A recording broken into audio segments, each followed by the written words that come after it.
ఒక గైనకాలజిస్ట్ చాలా సాధారణంగా చేసే సర్జరీలు రెండు, ఒకటి సిజేరియన్, ఇంకోటి హిస్టెక్టమీ కదా. సిజేరియన్ అంటే అందరికీ తెలుసు, కానీ హిస్టెక్టమీ గురించి చాలా డౌట్లు, అంతకంటే ఎక్కువ అపోహలు ఉన్నాయి కదా. సో మీకు కూడా అలాంటి అపోహలు ఉంటే మాత్రం ఈ వీడియో చివరి దాకా చూడండి. హాయ్, నేను మీ doctor Jyothirmayi, consultant obstetrician gynaecologist. So అసలు హిస్టెక్టమీ అంటే ఏంటి, అది ఎందుకు చేస్తారు, ఎలా చేస్తారు, చేసిన తర్వాత ఎలాంటి జాగ్రత్తలు తీసుకోవాలి, ఇలాంటి వాటిలో చాలా డౌట్స్ ఉన్నాయి కదా. అసలు హిస్టెక్టమీ అంటే ఏంటి?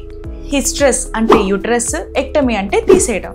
సో గర్భసంచిని తీసేయడాన్ని మనం హిస్టెక్టమీ అంటాం. మరి గర్భసంచి తీసేయడం అంటే ఇది ఒక్కటే తీసేస్తారా, దాని పక్కన ట్యూబ్స్ తీసేస్తారా, మరి అండాశయాలు తీసేస్తారా అని చెప్పి డౌట్లు వస్తున్నాయి కదా. ఆగండి. హిస్టెక్టమీ అంటే గర్భాశయం తీసేస్తాము, దాంతో పాటు సాధారణంగా ట్యూబ్స్ తీసేస్తాం. కానీ అండాశయాలు అందరిలోనూ తీసేయము. కొంతమంది పేషెంట్స్ లో అవి ఉంచితే మంచిది అనిపిస్తే ఉంచేస్తాము. కొంతమందిలో ఒకవేళ అండాశయాల్లో కూడా కొన్ని ప్రాబ్లమ్స్ ఏమన్నా ఉంటే, ఓపెన్ చేసినప్పుడు ఇబ్బంది ఏమన్నా అనిపిస్తే అప్పుడు కన్సెంట్ తీసుకొని అవి తీసేయడం జరుగుతుంది. మరి ఇంకొంతమందికి ఇంకో డౌట్ వస్తుంది, ఏంటంటే మేడం మరి సర్విక్స్ కూడా తీసేస్తారా అని చెప్పి. సర్విక్స్ అనేది సపరేట్ పార్ట్ ఏం కాదండి. సో గర్భసంచి యొక్క ముఖద్వారాన్ని మనం సర్విక్స్ అంటాం. సో ఈ సర్విక్స్ కూడా యూట్రస్ తీసేసినప్పుడు వెళ్ళిపోతుంది. సో హిస్టెక్టమీ అంటే ఇది.